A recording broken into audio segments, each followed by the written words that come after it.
এক গ্রামে হঠাৎ একের পর এক মৃত্যু ঘটে চলেছে, কিন্তু কেউই তার রহস্য উদ্ঘাটন করতে পারছে না। অস্বাভাবিক এই মৃত্যুগুলো দেখে মনে হয় যে এর পিছনে রয়েছে কোনো অদ্ভুত শক্তি। এই মৃত্যুর রহস্যগুলো জুড়ে আছে 12 বছর আগে এই গ্রামে ঘটে যাওয়া একটা ঘটনার সাথে। তবে এটা কি কোনো ভৌতিক শক্তির খেলা, নাকি এক করুণ প্রতিশোধের কাহিনী? আর গ্রামের মানুষগুলোকে বা বাঁচানো যাবে কি করে? এই সব প্রশ্নের উত্তর জানতে হলে দেখতে হবে পুরো ভিডিও। যারা হরর মিস্ট্রি পছন্দ করো তাদের জন্য এটা একটা মাস্ট ওয়াচ মুভি। বলছিলাম 2023 সালে রিলিজ হওয়া অসাধারণ হরর থ্রিলার মুভি ভিরুপাক্ষার কথা। তো চলো আর পেঁচাল না বাড়িয়ে শুরু করা যাক আজকের মুভি এক্সপ্লেনেশন। মুভি শুরুতে আমরা ভারতের আন্ধ্রপ্রদেশের রুদ্রাভাম নামের একটা গ্রামের দৃশ্য দেখতে পাই। ভেঙ্কট চালাপাতি নামের এক তান্ত্রিক আর তার স্ত্রী মিলে তাদের বাড়িতে গভীর রাতে এক বাচ্চার উপরে মন্ত্র পাঠ করছিল। মন্ত্র পড়ার সময় তাদের সামনে শুয়ে রাখা সেই বাচ্চার সাথে সাথে তার স্ত্রীর শরীরও অস্বাভাবিকভাবে কাঁপতে শুরু করে। কিন্তু এরপরেই হঠাৎ দূর থেকে তাদের বাড়ির বাইরে প্রচণ্ড কোলাহল শোনা যায়, কেননা গ্রামবাসীরা দল বেঁধে মশাল নিয়ে তাদের উপরে হামলার জন্য এগিয়ে আসছিল। কারণ তাদের বিশ্বাস এই তান্ত্রিক অনেক শিশুদের উপরে কালো জাদু করে তাদেরকে বলি দিয়েছে। তাই ক্ষিপ্ত গ্রামবাসীরা দুজনকে প্রচণ্ড মারধর করতে করতে টেনে নিয়ে যায়। এরপর তারা তাদেরকে এক গাছের সাথে বেঁধে জীবন্ত পুড়িয়ে মারে। নিজের চোখের সামনে বাবা মায়ের এই করুণ মৃত্যু দেখতে পায় তাদের সন্তান ভৈরব।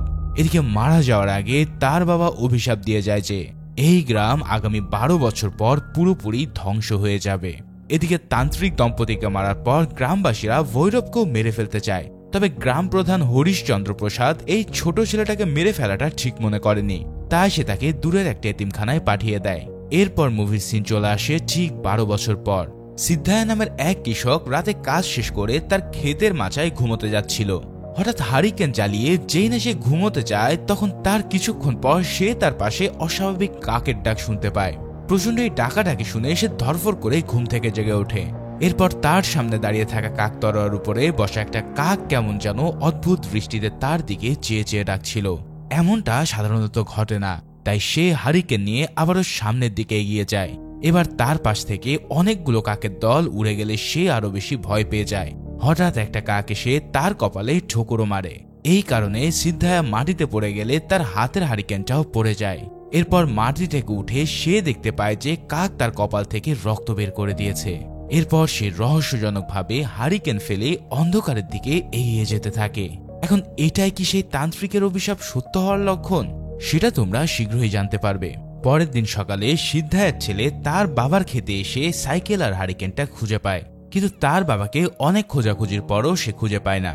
অন্যদিকে ঠিক একই দিনে 15 বছর পর আমুশুয়া নামের এক মহিলা তার ছেলে এবং ভাতিজার রবিকে নিয়ে গ্রামে ফিরে আসছিল।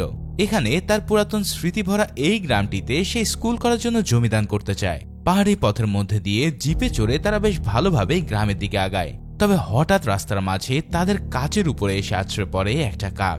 এখন যাত্রার শুরুতেই এমন অশুভ লক্ষণ দেখে আমুশুয়া বেশ চিন্তিত হয়ে পড়ে।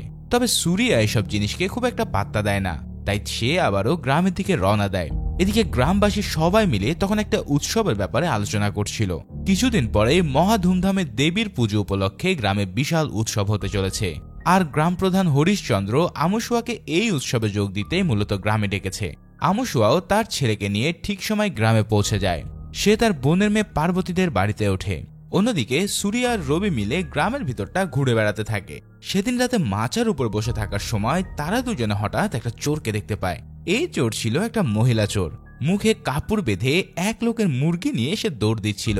আর গ্রামবাসীরাও ব্যাপারটা টের পেয়ে চোর ধরার জন্য ছোটাছুটি করতে থাকে, কিন্তু ততক্ষণে চোর আড়ালে লুকিয়ে যায়। তবে সুরিয়া ঠিকই তাকে দেখতে পেয়েছিল, তাই সে এসে তার হাত ধরে চুরির কারণ জিজ্ঞেস করে, কিন্তু চোর তাকে জবাব না দিয়ে তার হাত ছেড়ে দিতে বলে। সে হুমকি দেয় যে যদি তাদেরকে কেউ একসাথে দেখে ফেলে তাহলে খুব খারাপ কিছু হবে।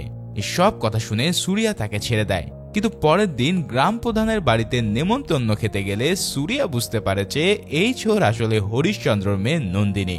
তার গায়ের বিশেষ এক পারফিউমের গন্ধে সে আগের রাতেই ক্রাশ খেয়ে গিয়েছিল। এবার নন্দিনীকে দেখার পর সে আরো বেশি ফিদা হয়ে যায়। এরপর সে ধীরে ধীরে তার সাথে ফ্লার্টিং করতে থাকে। নন্দিনী প্রথমে তাকে পাত্তা দিতে চায় না। সে জানায় যে গত রাতে চুরি করা মোরগটাই সে তাদেরকে খাইয়েছে। আর এই মোরগ সে চুরি করেছে কারণ তার নিজের মোরগ এই মোরগের কাছে মোরগ লড়াইতে হেরেছিল।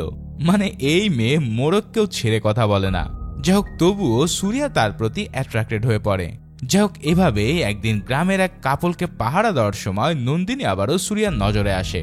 এই কাপল ছিল গ্রামের ছেলে কুমার আর মেয়ে সুধা। নন্দিনীর সাথে সুরিয়াও তাদেরকে হেল্প করতে শুরু করে। এরই মাঝে গ্রামবাসীরাও তাদের উৎসবের প্রস্তুতি শুরু করে দেয়। এদিকে সুরিয়ার মা তার বোনের মেয়ে পার্বতীকে নিজেদের বড় বাড়িও লিখে দেয়। তাতে পার্বতী পুরো হতবাক হয়ে যায়। এত বড় বাড়ি নিজের নামে হওয়াটা সে একেবারে আশা করেনি। তবে সে তার প্রতিদানও দিতে চায়। তাই সে চায় যে সুরিয়া আর নন্দিনীর মধ্যে কিছু একটা হোক, কারণ সুরিয়া তার কাছে নন্দিনীর কথা জানিয়েছিল। এরপর তার বাড়ি থেকে নন্দিনীকে বাড়ি পৌঁছে দেওয়ার নাম করে সুরিয়াকে বলে দেয় যে সে যেন নন্দিনীকে নিজের মনের কথা খুলে বলে। তবে নন্দিনীর বেশিক্ষণ একলা থাকা নিষেধ ছিল, কারণ ছোটকাল থেকেই তার একটা অদ্ভুত রোগ রয়েছে। মৃগী রোগীদের মতোই হঠাৎ করে তার শরীর অস্বাভাবিকভাবে কাঁপত। এর জন্যই তাকে নিয়মিতভাবে ইঞ্জেকশনও নিতে হয়। যাই হোক, গাড়িতে পৌঁছে যাওয়ার সময় সুরিয়া তাকে জানায় যে সে তাকে ভালোবাসে, কিন্তু নন্দিনী তার কথার জবাব না দিয়ে গাড়ি থামাতে বলে। তখন সুরিয়া তাকে রাগ করার কারণ জিজ্ঞেস করলে নন্দিনী বলে যে তার মাকে দেখে তার নিজের মায়ের কথা মনে পড়ে গেছে, তার মা এখন আর বেঁচে নেই। এই কথা শুনেই সুরিয়া তার হাত ধরে সরাসরি বিয়ের প্রস্তাব দেয়। এখন এতে করে তার মায়ের আত্মাও খুশি হবে বলে এটা তার বিশ্বাস, কিন্তু নন্দিনী তাকে তখনই কোনো জবাব দেয় না। এদিকে দেখতে দেখতে গ্রামে মহা ধুমধামে দেবীর পুজোর উপলক্ষে বিশাল সেই উৎসব শুরু হয়। তবে এই উৎসবের সময় সেই গায়েব হয়ে যাওয়া কৃষক নিজেকে অদ্ভুত এক জায়গায় খুঁজে পায়। সে কোথায় আছে সে নিজেও বুঝতে পারে না। ইতিমধ্যে দেখা যায় তার চেহারায় এক অদ্ভুত রকমের পরিবর্তন। এদিকে তার সামনে পড়ে থাকা এক ফল খেতে গিয়ে দেখা যায় তার দাঁত উপড়ে পড়ে যাচ্ছে। এরপর মুখ ধুতে গিয়ে সে তার নিজের চেহারা দেখেই প্রচন্ড ভয় পেয়ে যায়। তার চোখ মুখ ভীষণ কুৎসিত হয়ে গিয়েছিল। এরপর সে সোজা গ্রামের দিকে হাঁটতে থাকে। এদিকে উৎসবের কাছাকাছি পৌঁছানোর পর গ্রামবাসীরাও তাকে দেখে অবাক হয়ে যায়, কিন্তু সে কাউকে কিছু না বলে সোজা দেবীর মন্দিরে ঢুকে পড়ে। আর সেখানেই রক্ত বমি করতে করতে তার মৃত্যুবরণ হয়। তার এই ভয়ানক মৃত্যুতে মন্দিরের পূজারী সহ গ্রামবাসীরা ভীষণ ভয় পেয়ে যায়। পূজারীর মতে দেবীর সামনে এই মৃত্যুটা তাদের সবাইকে অপবিত্র করে দিয়েছে। তাই দেবীর প্রকোপ থেকে কিভাবে বাঁচতে হবে সেটা তাদেরকে পুরাতন কিতাব থেকে খুঁজে বের করতে হবে। অনেকদিন আগে গ্রামে মন্দির স্থাপন করার সময় একটা কিতাব লেখা হয়েছিল, সেটাকেই তারা পুরাতন কিতাব বলে থাকে। গ্রামে কোনো বড় সমস্যা দেখা দিলে তারা এই কিতাবে তার সমাধান খুঁজতে যায়। এবার কিতাব পড়ে দেখার পর পূজারী সবাইকে জানায় যে দেবীর প্রকোপ থেকে বাঁচতে হলে তাদেরকে অষ্টদিক বন্ধন নামের এক বিশেষ আচার পালন করতে হবে। অর্থাৎ 8 দিন ধরে গ্রাম পুরোপুরি লকডাউনে থাকবে। এই সময়ের মধ্যে তাদের কেউ গ্রাম ছেড়ে বেরোতে পারবে না। আর দেবীর মূর্তি সহ যত পুজোর জিনিস আছে তাদের কাছে সব মন্দিরের ভিতরে বন্ধ করে রাখা হবে। এখন এই অদ্ভুত রীতির কথা শুনেই সুরিয়া ভীষণ অবাক হয়ে যায়। তবে পূজারী তখন জানায় যে আমুসুয়া তার পরিবারকে নিয়ে চাইলে গ্রাম ছেড়ে চলে যেতে পারবে, কারণ অনেক বছর ধরে গ্রামে না থাকায় তারা এখন অতিথির মতোই। এদিকে এই অদ্ভুত রীতির কথা শোনা মাত্রই অভয়রাজু নামের এই পরিবারের সদস্য গ্রাম ছেড়ে চলে যেতে শুরু করে। গ্রামবাসীরা তাকে আটকাতে গেলেও সে জানায় তার মেয়ের বিয়ে ঠিক হয়ে গেছে, তাই সেই অদ্ভুত রীতির জন্য মেয়ের জীবন বাজি রাখতে পারবে না। কিন্তু গ্রামবাসীর প্রবল বাধার মুখে সেও গ্রাম ছেড়ে যেতে পারে না। এদিকে সুরিয়ারও কোনোভাবে এই গ্রাম ছেড়ে যেতে ইচ্ছা করছিল না, কিন্তু তবুও সে শেষ পর্যন্ত নন্দিনীর অপেক্ষায় বসে থাকে। অন্যদিকে নন্দিনীও সুরিয়ার কথা মনে করতে থাকে এবং সে তার সাথে দেখা করার জন্য রওনা দিতে চায়। কিন্তু ঠিক তখনই তার সেই মৃগী রোগের অ্যাটাক শুরু হয়। তার শরীর এর প্রভাবে অস্বাভাবিকভাবে কাঁপতে থাকে এবং সে অজ্ঞান হয়ে মাটিতে পড়ে যায়। তার এই অবস্থা দেখে দ্রুত ডাক্তার ডাকা হয়। ততক্ষণে সুরিয়াও নন্দিনী আর আসবে না ভেবে নিয়ে গ্রাম থেকে শহরের উদ্দেশ্যে রওনা দেয়। অন্যদিকে ডাক্তার এসে নন্দিনীর অবস্থা দেখে দ্রুত ইঞ্জেকশন নিয়ে আসতে বলে, কিন্তু নন্দিনীর শরীর কাঁপতে থাকার সময় নিজের শরীরের ধাক্কাতেই তার সমস্ত ইঞ্জেকশনের শিশিগুলো ভেঙে গিয়েছিল। তাই ডক্টর জানায় যদি 30 মিনিটের মধ্যেই ইঞ্জেকশন না আনা হয় তাহলে নন্দিনীকে আর বাঁচানো যাবে না। এদিকে অষ্টদিক বন্ধনও তখন ঘনিয়ে আসছিল, তাই গ্রামবাসীরাও তাদের গ্রামকে লকডাউন করে দেওয়ার সব প্রস্তুতি সম্পন্ন করে ফেলে। ফলে এই অবস্থায় হরিশচন্দ্রের মাথায় কিছুই আসছিল না। মেয়েকে বাঁচানোর জন্য গ্রামের বাইরে যেতে চাইলেও তিনি যেতে পারছেন না। তবে ডক্টর সেই সময়টাতে তার অ্যাসিস্ট্যান্টকে ফোন করে দ্রুত ইঞ্জেকশন নিয়ে আসতে বলে, কিন্তু তাড়াহুড়া করতে গিয়ে সেই লোকটা বাইক অ্যাক্সিডেন্ট করে বসে। এদিকে সুরিয়া তখন ঠিক সেই পথ দিয়ে যাচ্ছিল, তাই সে জটলা দেখে গাড়ি থামানোর পর লোকটা তাকে জানায় যে সে গ্রাম প্রধানের মেয়ের জন্য ইঞ্জেকশন নিয়ে যাচ্ছিল। তখন তার মায়ের কথায় সুরিয়া নিজেই দ্রুত ইনজেকশনের বক্স নিয়ে বাইকে করে রওনা দেয়। প্রচন্ড গতিতে বাইক চালিয়ে পুরো গ্রাম ক্লোজ হওয়ার আগে সে ভিতরে ঢুকতে সক্ষম হয়, যার ফলে ইনজেকশন দেওয়ার মাত্রই নন্দিনীরও জ্ঞান ফিরে আসে।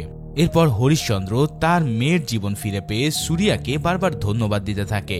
এদিকে নন্দিনী কিছুটা সুস্থ হওয়ার পর সে সুরিয়ার সাথে দেখা করতে আসে। ততক্ষণে সে নিজেও তার প্রেমে পড়ে গিয়েছিল। তাকে সরাসরি প্রেমের কথা না বললেও সে সুরিয়াকে নিজের মায়ের একটা চেন দেয়। সে জানায় এই চেন তার সাথে থাকলে সে নন্দিনীকেও অনুভব করতে পারবে। তখন সুরিয়াও বুঝে যায় যে সে আসলেই তাকে ভালোবাসে, কিন্তু মুখ ফুটে সে বলতে পারছে না। এখন সুরিয়া তো নন্দিনীকে বাঁচানোর জন্য গ্রামে ঠিকই আসে, কিন্তু অষ্টবন্ধনের নিয়ম অনুসারে সে 8 দিন আগেই আর এই গ্রাম থেকে বের হতে পারবে না। এদিকে গ্রামবাসীরা খুব অদ্ভুত কায়দায় গ্রামের চারিদিক বন্ধ করে রেখেছিল। রাতের বেলায় কেউ যেন বাইরে যেতে না পারে, তাই গ্রামের চারিদিকে সীমানায় জ্বালানো হয় অনেকগুলো মশাল, আর সেই সীমানায় রং দিয়ে একটা বাউন্ডারি এঁকে দেওয়া হয়। এভাবে পুরো গ্রামটাই 8 দিনের জন্য পুরো পৃথিবী থেকেই আলাদা হয়ে পড়ে। তবে এই লকডাউনের ফায়দা নিয়ে গ্রাম থেকে পালাবার প্ল্যান করে সুধা আর কুমার, কারণ সুধার মা বাবা তার কাজিনের সাথে বিয়ে ঠিক করে রেখেছিল। এদিকে অষ্টদিক বন্ধন ভাঙা একদম নিষেধ হলেও সুধা গ্রামের সীমানায় এসে ঢিল ছুঁড়ে পাহারাদারদেরকে অন্যদিকে পাঠিয়ে দেয়। তারপর সে ভয়ে ভয়ে বাউন্ডারি ক্রস করে গ্রামের বাইরে এসে পড়ে। তার মানে প্রথম দিনেই তাদের এই অষ্টদিক বন্ধনের নিয়ম ভাঙা হয়ে গেল। এদিকে কুমার তার জন্য আগে থেকে ট্রেনের টিকিট কেটে রেখেছিল। তাদের দেখা হওয়ার পর সুধা তাকে বলে যে তার জন্য সে সবকিছু ছেড়ে দিচ্ছে, তাই সারা জীবন তারা যেন একসাথে থাকে। কুমারও উঠে দাঁড়িয়ে তাকে প্রতিশ্রুতি দেয় যে সে তার সাথে আমৃত্যু থাকবে। তবে ঠিক তখনই চোখের পলকে দ্রুত একটা ট্রেন এসে তাকে ধাক্কা দিয়ে দেয়, যার ফলে সঙ্গে সঙ্গেই তার পুরো শরীরটা ছিন্ন ভিন্ন হয়ে যায়। কুমারের এই করুণ মৃত্যুর পর সুধা পুরোপুরি শকড হয়ে পড়ে। হিপনোটাইজ হয়ে থাকা মানুষের মতো নির্বাক ভঙ্গিতে সে গ্রামের দিকে ফিরতে শুরু করে, কিন্তু কিছু দূর হাঁটার পর তার সামনে পড়ে যায় এক বিশাল মৌচাক। এবার সেই মৌচাক থেকে দলে দলে মৌমাছি বেরিয়ে তার মুখে জেগে বসে। এরপর তাদের কামড় খেয়ে সুধা সেখানেই মারা যায়। শুধু তাই নয়, সেদিন রাতে পার্বতী যখন নিজের ঘরে বসেছিল তখন হঠাৎ সে দূর থেকে কান্নার শব্দ শুনতে পায়। তাই সে টর্চ জ্বালিয়ে বাইরে দেখতে গেলে সে কিছু দূর হাঁটার পর সুরি নামের এক লোককে দেখতে পায়। তবে কিছু বুঝে ওঠার আগে লোকটা অদ্ভুতভাবে তার হাতে থাকা ছুরি দিয়ে পার্বতীর সামনে নিজের গলা কেটে ফেলে। মানে এই গ্রামে একের পর এক মৃত্যু লেগেই আছে। তাহলে কি সেই তান্ত্রিকের অভিশাপটাই সত্যি হলো? এই প্রশ্নের উত্তর তো সময় বলে দেবে। সুরির এই মৃত্যুটা চোখের সামনে দেখে পার্বতীও নিজের নির্বাক হয়ে পড়ে। সেও যেন এসব দেখে আগের মতোই হিপনোটাইজ হয়ে পড়ছে। তাই রাতের বেলা নিজের ঘরে সেলাই করার সময় হঠাৎ তার কানে তীব্র ব্যথা অনুভব হয়। আসলে ছোটবেলা থেকেই তার একটা কানে তীব্র ব্যথা হতো, তাই হঠাৎ উঠে গিয়ে সে এবার নিজের হাতে একটা সুই তুলে নেয়। তারপর সে সেটাকে নিজের কানের ভিতরে ঢুকিয়ে আত্মহত্যা করে ফেলে। এর পরের দিন সকালে গ্রামবাসীরা তার মৃত্যুর খবর জেনে প্রচন্ড অবাক হয়ে পড়ে। সুরিয়া নিজেও পার্বতীর এই মৃত্যুটাকে একেবারে মেনে নিতে পারছে না। গ্রামবাসীরা যখন পূজারীকে এই মৃত্যুর কারণ জিজ্ঞেস করতে থাকে তখন পূজারী বলতে থাকে যে হয়তো গ্রামে কেউ একজন অষ্টবন্ধন ভেঙে গ্রামের বাইরে গিয়েছে, আর তার কারণেই এই মৃত্যুর মিছিল শুরু হয়েছে। এই সব কথা শুনে গ্রামবাসীরা তখন সবাই গ্রামে আছে কিনা তা জানার জন্য ঘরে ঘরে খোঁজ নেওয়ার সিদ্ধান্ত নেয়। অন্যদিকে অভয় রাজু জিজ্ঞেস করে তারা এখন এই বডিগুলোকে কোথায় সৎকার করবে, কেননা তাদের শ্মশান এই গ্রামের বাইরে। তখন পূজারী তাকে বলে যে গ্রামের উত্তর দিকে থাকা ভাঙা বাড়িটার মধ্যেই সৎকার করা হবে। এদিকে সুধার মৃত্যুর খবর কিন্তু তার বাবা মা এখনো জানে না। তারা ভেবে নেয় যে তার মেয়ে হয়তো গ্রাম ছেড়ে পালিয়ে গেছে, কিন্তু এই কথা কেউ জানতে পারলে তারা ভীষণ ঝামেলায় পড়বে বিধায় তার খোঁজ নেওয়ার জন্য যখন লোকরা ঘরে আসে তখন সে বলে দেয় যে সুধা গোসল করতে গেছে। এভাবেই সুধার গায়েব হয়ে থাকার ব্যাপারটা ধামাচাপা দিয়ে দেয় তারা। অন্যদিকে গ্রামবাসীরা মিলে পার্বতী আর সুরি সৎকার শুরু করে। সুরিয়া তার একমাত্র আপনজন হিসেবে হিন্দু ধর্মরীতি অনুসারে কানের কাছে নাম বলতে যায়। তবে তখনই সে খেয়াল করে যে পার্বতীর ক্ষতটা ডান কানে, কিন্তু ছোটবেলা থেকে তার সব সময় বাম কানেই ব্যথা হতো। তার মানে যদি ব্যথার কারণে সে আত্মহত্যা করত তাহলে অবশ্যই বাম কান দিয়ে সে সুইটা ঢুকাতো। কিন্তু যেহেতু তার ডান কানে আঘাতের চিহ্ন, তাই সুরিয়া বুঝতে পারে যে সুধা এখানে আত্মহত্যা করেনি, বরং এর পিছনে আছে অন্য কোনো রহস্য। এদিকে সৎকারের ধোয়া দেখে গ্রামের সীমানার বাইরে অন্য গ্রামের লোকেরাও জড়ো হয়ে দেখতে থাকে। কিন্তু সেখান থেকে কিছুটা দূরে এক অঘরী বসবাস ছিল। তার সামনে এবার হঠাৎ এক মৃত কাক উপর থেকে এসে পড়ে। সে কাকের শরীর ছোঁয়া মাত্রই গ্রামে ঘটে যাওয়া ঘটনাগুলো চোখের সামনে দেখতে পায়। অঘরী হওয়ার কারণে তার মধ্যে এই ক্ষমতা ছিল। তারপর সে গ্রামের সীমানার দিকে গিয়ে চিৎকার করে সবাইকে তার দিকে ফেরায়। এরপর অষ্টবন্ধনের সীমানা ছুঁয়ে সে গ্রামের হওয়া মৃত্যুগুলোকে আরো পরিষ্কারভাবে দেখতে পায়। তাই সাথে সাথে সে গ্রামবাসীদের জানায় যে এই গ্রামে অশুভ আত্মার প্রকোপ রয়েছে আর গ্রামের উপরে কেউ একজন কালা জাদু করে রেখেছে। ফলে এই অষ্টদিগ্বন্ধন তাদেরকে বাঁচানোর বদলে উল্টো মৃত্যুর দিকে ঠেলে দিচ্ছে। তাই দ্রুত এটাকে বন্ধ করতে হবে। কিন্তু গ্রামের পূজারী তার নিয়ম ভাঙতে একদমই নারাজ। তখন অঘরী বলে, এই অষ্টদিগ্বন্ধন যদি এতটাই কাজে দিত তাহলে গ্রামে 4টা মৃত্যু হলো কেন? তখন গ্রামবাসীরা তাকে জানায় যে গ্রামে তো কেবল 2টো লাশ পাওয়া গেছে, অর্থাৎ তারা এখনো সুধা আর কুমারের মৃত্যুর কথা জানে না। তখন অঘরী বলে, তোমরা যা দেখতে পাচ্ছ না আমি সেটা দেখতে পাচ্ছি। এই কথা বলে সে গ্রামে প্রবেশ করতে যায়। কিন্তু গ্রামবাসীরা বাধা দিলে সে তাদেরকে ভাগ্যের হাতে ছেড়ে দিয়ে সেখান থেকে চলে যায়। তবে সুরিয়া তখনও সেখানে ঠায় দাঁড়িয়ে থাকে। সে ডাক্তারকে জানায় যে পার্বতী সুইসাইড করেনি। তখন তারা দুজনেই বুঝতে পারে যে অঘরীর কথায় কিছু তো সত্য লুকিয়ে আছে। তাই তারা দুজন মিলে তদন্ত শুরু করে। প্রথমে তারা সুরির ব্যাপারে খোঁজ নিয়ে জানতে পারে যে সুরি সেদিন গ্রামের কাউকেই দুধ দিতে আসেনি। তার মানে রাস্তায় তার সাথে কিছু একটা হয়েছিল। তখন তারা রাস্তার দিকে খোঁজ করতে করতে পাশের ডোবা থেকে সুরির সাইকেলটা উদ্ধার করে। এরপর দুর্গন্ধ পেয়ে কিছুটা দূরে তারা সুধার লাশ খুঁজে পায়। সুরিয়া মৌচাক দেখে বুঝতে পারে যে সুধা মৌমাছির কামড়েই মারা গেছে। এছাড়াও তার ব্যাগ থেকে সে ট্রেনের টিকিটও খুঁজে পায়। তার মানে সুধা গ্রামের বাইরে গিয়েছিল, এটা তারা নিশ্চিত। এরপর সুরিয়া তখন রেলওয়ে অফিসারের কাছে ফোন করে জানতে পারে যে সুধার সাথে কুমারও গ্রামের বাইরে গিয়েছিল আর সে ট্রেনের আঘাতে সেদিন রাতে মারা যায়। অর্থাৎ সুধাও কুমারের মৃত্যুটা নিজের চোখের সামনে দেখেছিল। তখন সুরিয়া এই মৃত্যুগুলোর মধ্যে আশ্চর্য এক প্যাটার্ন খুঁজে পায়। প্রথমে সুধা তার চোখের সামনে কুমারকে মরতে দেখে। তারপর সুরি সুধাকে মৌমাছির কামড় খেয়ে মারা যেতে দেখে। ঠিক এরপরে নিজের সাইকেল ফেলে দিয়ে সে সুধাকে বাঁচানোর চেষ্টা করছিল, কিন্তু সুধাকে মারা যেতে দেখার পর সে নিজেও নিজেকে শেষ করে দেয়। পরবর্তীতে পার্বতী নিজের চোখের সামনে সুরিকে মরতে দেখে সেও নিজেকে শেষ করে ফেলে। অর্থাৎ প্রত্যেকটা মৃত্যু হচ্ছে অন্য আরেকজনের মৃত্যু দেখার পর। এখন এই সব কথাগুলো সে পূজারীকে গিয়ে জানায়।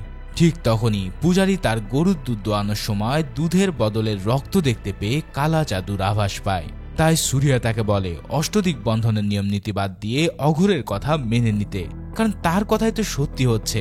পূজারী তখন প্রশ্ন করে যে সুধা সহ 3জনই তো মারা গেছে, তাহলে চতুর্থ মৃত্যুটা কার?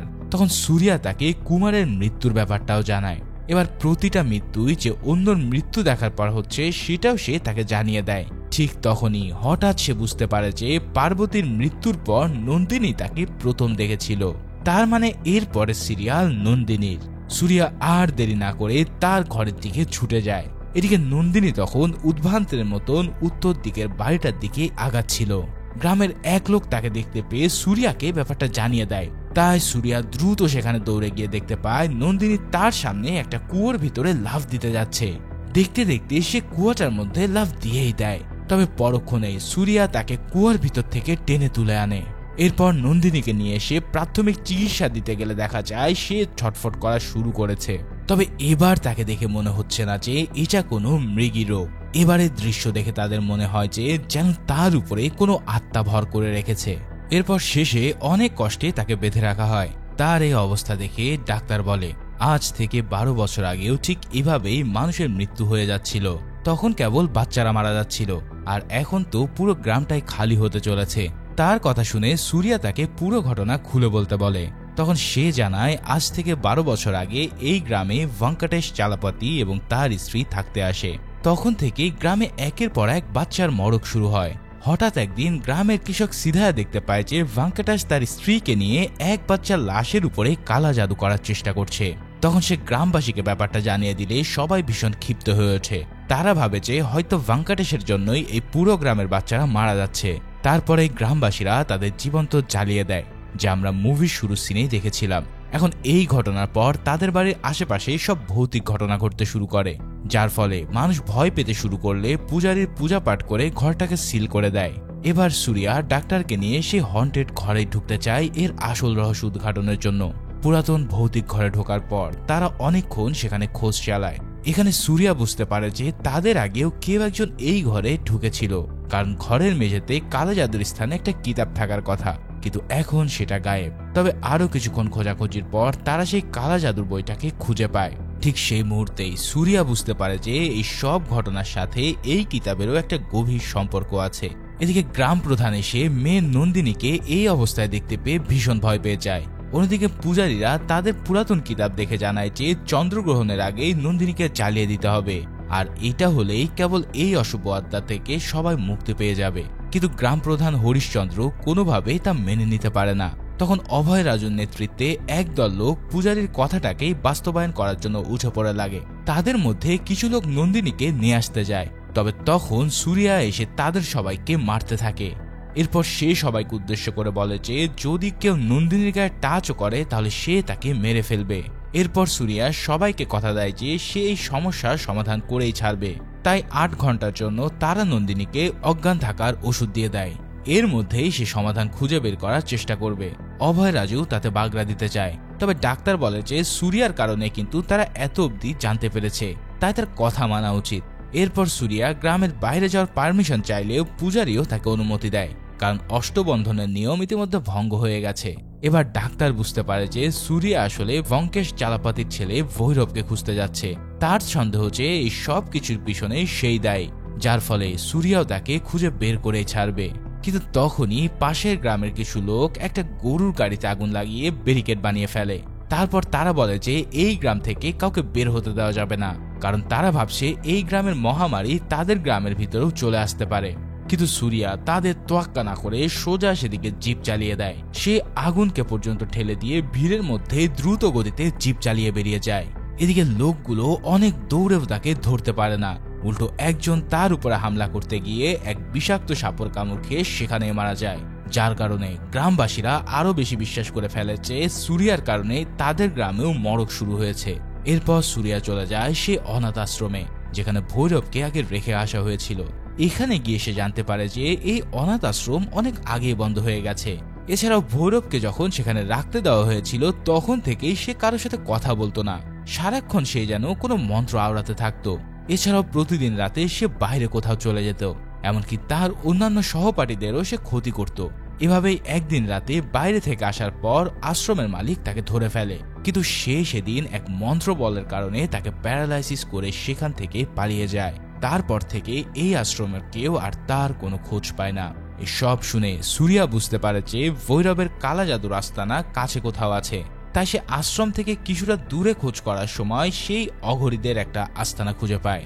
অঘরীরা প্রথমে তাকে শত্রু ভেবে তার উপরে অ্যাটাক করে বসে, কিন্তু তাদের সর্দার ছিল সেই অঘরী যে গ্রামের সবাইকে সাবধান করেছিল। এবার সুরিয়া তাকে জানায় যে গ্রামের সবাই কারো মৃত্যু দেখার পর সে নিজে নিজের জীবন নিয়ে নিচ্ছে। এটা শুনেই অঘরী তাকে বলে যে এই গ্রামের উপরে পশুতত্ত্ব নামের এক ভয়ানক তান্ত্রিক বিদ্যার প্রয়োগ করা হয়েছে, যার কারণে সবাই একে একে মারা পড়ছে। এরপর সে অঘরীর সহায়তায় ভৈরবের কালা জাদুর গুহা খুঁজে বের করে। সেই গুহার ভিতরে তারা হাড়গোড় সহ অনেক জিনিস দেখতে পায়। তার মধ্যে একটা জায়গায় কিছু তান্ত্রিক নকশা কাটা ছিল। সেটা ছুঁয়েই অঘরী বলে দেয় যে ভৈরব এখানে বসেই কালা জাদু করেছিল। এরপর সুরিয়া সেখান থেকে একটা কিতাবও খুঁজে পায়, কিন্তু সবচেয়ে আশ্চর্যের বিষয় হলো এই কিতাব হুবহু দেখতে সেই পূজারীর হাতে থাকা পুরাতন কিতাবের মতোই। তার মানে পূজারীর কাছে যেই কিতাবটা ছিল সেটা ছিল একটা নকল কিতাব, আর এই আসল কিতাবটাকে ভৈরব চুরি করে নিয়ে এসে তার মন্ত্রবিদ্যার বানানো কিতাব সেখানে রেখে এসেছে।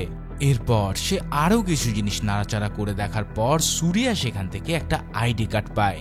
তবে এই আইডি কার্ডে যার চেহারা ছিল তা দেখে তো আমি পুরোই ভেমড়ে খেয়ে যায়।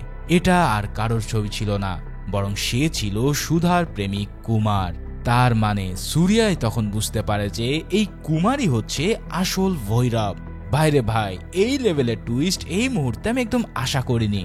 সুরিয়া যখন অঘরকে কুমারের মৃত্যুর কথা বলে তখন অঘরই জানায় যে কুমার ইচ্ছা করে নিজেকে বলি দিয়েছে যাতে সুধা তার মৃত্যু দেখে এবং সে সুধার শরীরে প্রবেশ করতে পারে। এভাবে সুধা মারা যাওয়ার পর সুরির শরীরে এবং সুরির থেকে পরবর্তীতে পার্বতীর শরীরে তার আত্মা ট্রান্সফার হয়। আর সর্বশেষ সে নন্দিনীর শরীরে প্রবেশ করে এই তন্ত্রকে পরিপূর্ণ করতে চায়। এখন কারো শরীরে ভর করার পরেই সে তাকে মারতে বাধ্য করে।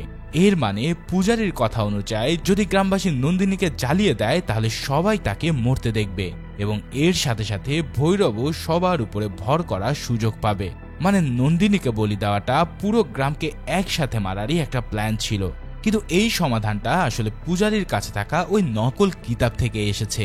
তার মানে কেউ একজন শুরু থেকে প্ল্যান করে কিতাবটাকে বদলে দিয়েছে যাতে পূজারী সেটা দেখে নন্দিনীকে বলি দিতে বলে। অর্থাৎ গ্রামের ভিতরেও এমন কেউ একজন আছে যে শুধু ভৈরবকে সাহায্য করছে না, বরং সে তার আত্মাকেও গাইড করে যাচ্ছে। এদিকে নন্দিনীর হুঁশ মাঝে একবার ফিরে আসলে সে আবারও অজ্ঞান হয়ে যায়।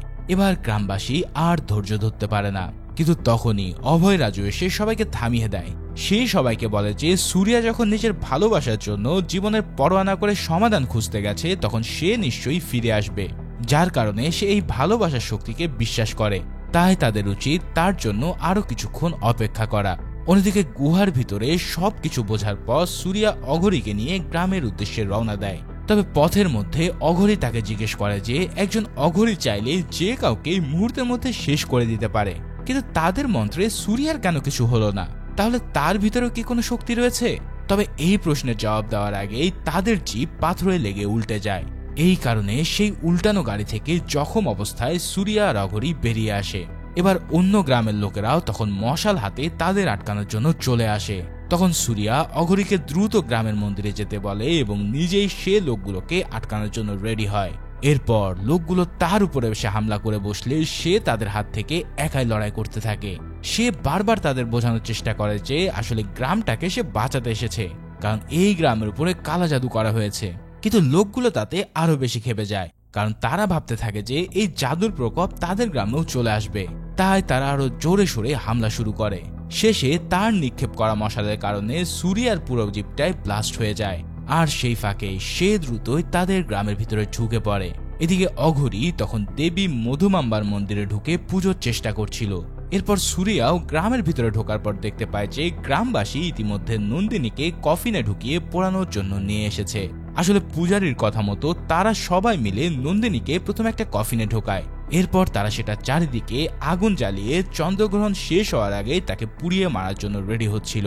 এবার সূর্যা এসে পূজারীর কাছে গিয়ে নকল কিতাবের কথাটা জানিয়ে দেয়, কিন্তু পূজারী তখন তার জায়গা থেকে এক চুলও নড়ে না, তার চোখের পলক কেন যেন নড়ছে না। তখন অঘরী সূর্যাকে বলে যে এদেরকে ইতিমধ্যে আত্মা বশ করে নিয়েছে, কারণ এরা সবাই নিজের রক্ত বলি দিয়ে দিয়েছে, তাই এরা এখন আর কেউই নড়বে না। এই জাদু এতটাই স্ট্রং যে অঘরী নিজেও তাদের জ্ঞান ফেরাতে পারবে না। তবে সে নন্দিনীর উপরে ভর করা ভৈরবের আত্মাকে কিছুক্ষণের জন্য দমিয়ে রাখতে পারবে। এবার তার কথা শুনেই সূর্যা নন্দিনীর কফিনের চারিদিকে জ্বালানো আগুনের ভিতরে ঢুকতে যায়, কিন্তু তখনই অঘরী তাকে বাধা দেয় আর তার হাত থেকে লোহার রড পড়ে গিয়ে সেটা ছাই হয়ে যায়। তখন অঘরী তাকে বলে যে এই আগুনের ভিতরে কেউ ঢুকতে চাইলে সে ছাই হয়ে যাবে। এরপর সে সূর্যাকে বলে ভৈরবের সাহায্যকারীকে সেই একমাত্র খুঁজে বের করতে পারবে, কারণ তার ভিতরে সেই শক্তিটা আছে।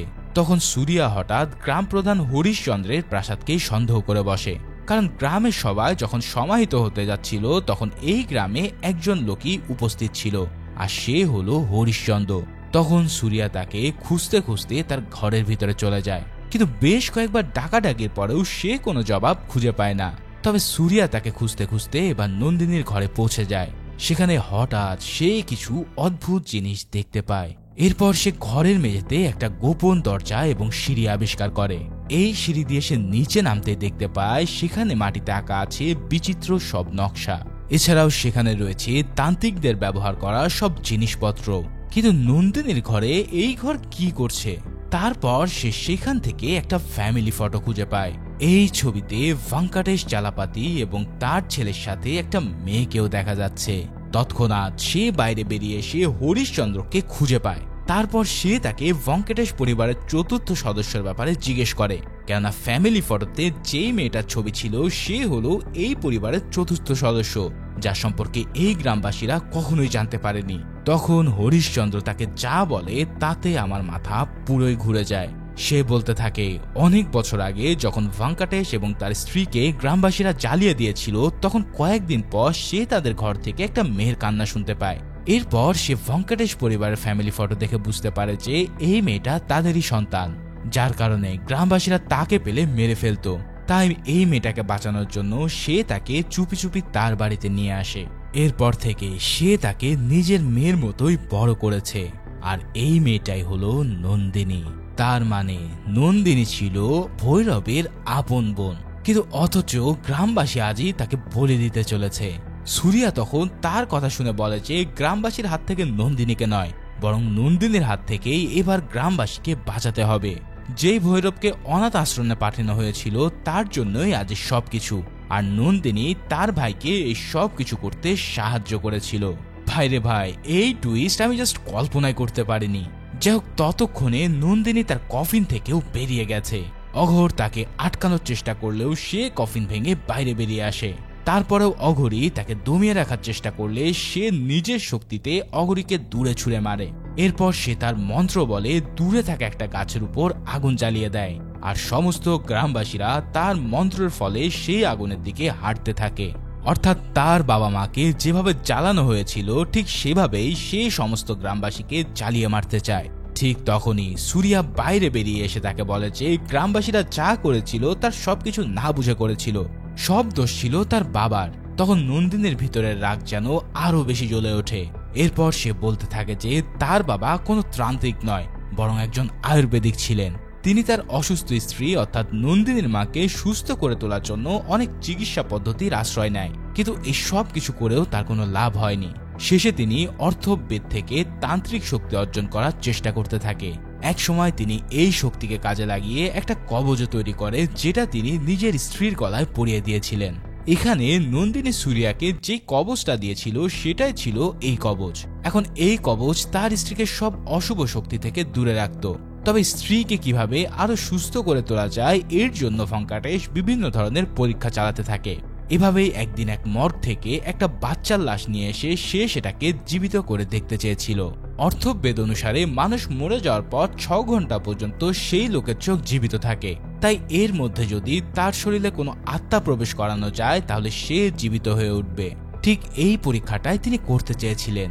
যদিও তিনি একজন বয়স্ক মহিলার লাশ চেয়েছিলেন, কিন্তু মর্গের লোকেরা তাকে একটা বাচ্চার লাশ দিয়ে দেয়, আর যার কারণে বাধ্য হয়ে সে তার উপরে পরীক্ষা করতে শুরু করে। অর্থাৎ গ্রামের বাচ্চারা কালো জাদুর জন্য নয়, বরং মহামারীর জন্যই তখন মারা যাচ্ছিল। কিন্তু ভেঙ্কটেশকে এই তন্ত্রবিদ্যা চর্চা করতে দেখে তারা ভেবে নেয় যে সেই হয়তো কালো জাদু করেছে, তাই তারা সবাই জীবন্ত ভেঙ্কটেশকে জ্বালিয়ে দেয়, যার ফলে বাবা মাকে চোখের সামনে মরতে দেখে নন্দিনী পুরোপুরি নির্বাক হয়ে পড়ে।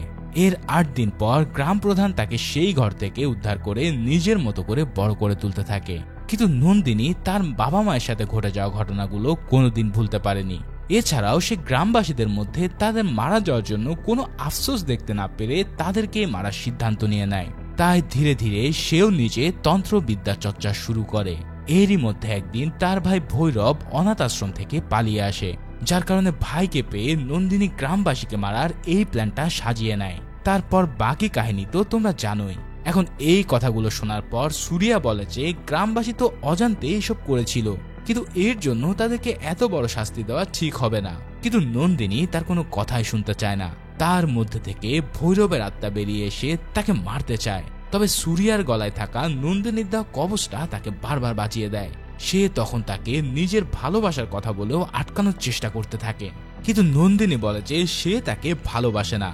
এদিকে সে তার মন্ত্রের কারণে গ্রামবাসীরা আরো দ্রুত আগুনের দিকে পা বাড়ায়। তখন সুরিয়া তার গলায় থাকা কবচটা দেখিয়ে সেটা নন্দিনীর ভালোবাসার চিহ্ন হিসেবে তুলে ধরে, কিন্তু তবুও সুরিয়ার কথায় সে কান দেয় না। কিন্তু এখানে সে নিজে তাকে মারতেও পারে না, কারণ ভেতর থেকে সে তো আসলে তাকে ভালোবাসতো। এসব দেখে এবার সুরিয়া তার নিজের পেটে একটা ছুরি ঢুকিয়ে দেয়। এই দৃশ্য দেখে এক মুহূর্তের জন্য নন্দিনী তার স্বাভাবিক রূপে ফিরে আসে। এরপর সে সুরিয়াকে জড়িয়ে ধরে কাঁদতে শুরু করে।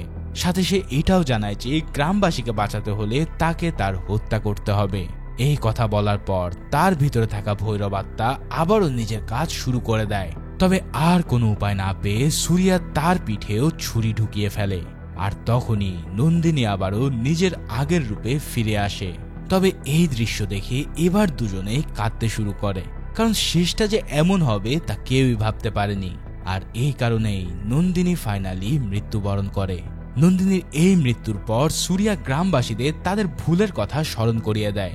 সে সবাইকে বলে যে তারা যেন সমস্ত কুসংস্কার ভুলে ভঙ্কাটেশ চালাপাতির বাড়িটাকে সংস্কার করিয়ে নেয় এবং সেটাকে যেন একটি স্কুল বানিয়ে দেয়, কেননা এটাই হবে তাদের পাপের প্রায়শ্চিত্ত। এই কথা বলার পরেই সে নন্দিনীর দেওয়া কবচটি হাত বুলাতে থাকে।